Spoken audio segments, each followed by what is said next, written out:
माणिकराव कोकाटेंच्या अटकेला स्थगिती, उच्च न्यायालयाचा मोठा दिलासा, मात्र आमदारकीला धोका कायम. राष्ट्रवादीचे नेते माणिकराव कोकाटे यांना उच्च न्यायालयाने मोठा दिलासा दिला आहे. माणिकराव कोकाटेंच्या शिक्षेला न्यायालयाने स्थगिती दिली आहे. तसेच या याचिकेवरील सुनावणी पूर्ण होईपर्यंत 1 लाखाच्या जात मुचलक्यावर जामीन मंजूर करण्यात आलेला आहे. माणिकराव कोकाटेंना फक्त 2 वर्षांची शिक्षा असल्याने त्यांच्या शिक्षेला स्थगिती देण्यात आल्याचं कोर्टाने म्हटलं आहे. पण नाशिक सत्र न्यायालयाच्या निकालाला ही स्थगिती नाही, त्यामुळे त्यांच्या आमदारकीला धोका कायम असल्याचं सांगण्यात येत आहे. राष्ट्रवादीचे नेते माणिकराव कोकाटे यांच्या याचिकेवर उच्च न्यायालयात युक्तिवाद सुरू आहे. सत्र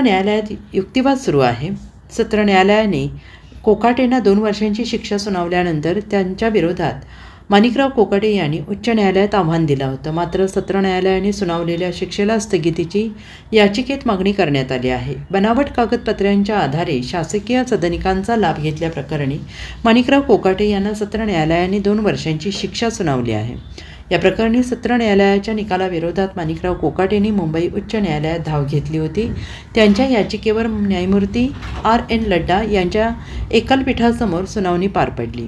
बनावट कागदपत्रांच्या आधारे शासकीय सदनिकांचा लाभ घेतल्याप्रकरणी अडचणीत आलेले माणिकराव कोकाटे यांनी मंत्रिपदाचा राजीनामा दिला आहे. असं असलं तरी अद्याप त्यांच्या अडचणी कमी झालेल्या नाहीत. एकीकडे त्यांना अटकेची भीती असताना दुसरीकडे त्यांची आमदारकी देखील धोक्यात आली आहे. Bureau report, SPN Marathi, Mumbai.